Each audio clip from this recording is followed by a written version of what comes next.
There is a second type of graph that I would like you to know. And it goes like this. It's called a bar graph. How many of you are familiar with a bar graph? Okay, good.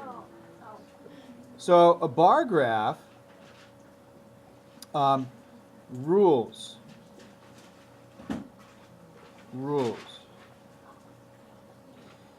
Number one, use with data sets that do not have a manipulated variable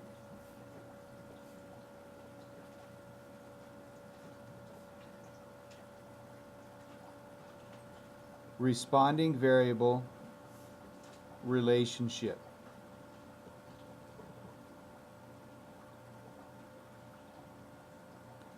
Okay. Use with data sets that do not have a manipulated variable responding variable relationship. So, for instance, if I had, or this means that they're discrete, as we say, discrete.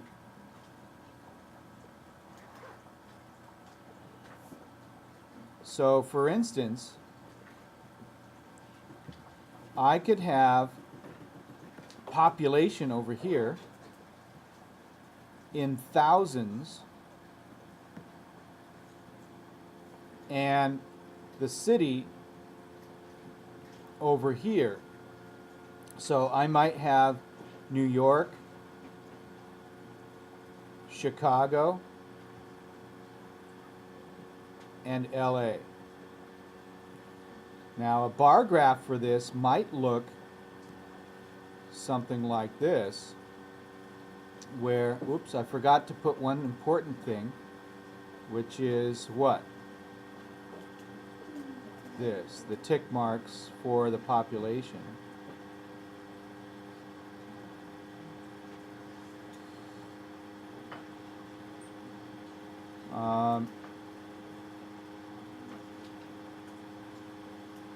Let's say there's 10 million at this level, 20 million, and 30 million.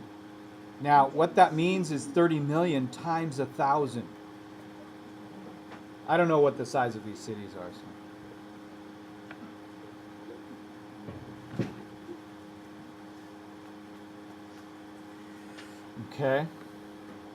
So we start off by doing this bar graph. Let's say New York has 15 million times 1,000. I'm not sure what that is in my head. Let's say it goes up to there. Let's say that Chicago looks like this, even a little bit more. And let's say that LA looks maybe something like this. So we have this relationship where there's a bar graph. They're independent of each other. It's not like a manipulated variable responding variable situation. And we want to show visually how they compare to each other. Well, now we've done that. If we just had the data in numbers, we couldn't visually see it, right? We couldn't visually see it. But now we have this relationship where we can see it. Okay? Does that make sense, guys? Pretty straightforward. Okay. Bar graphs, pretty easy. All right.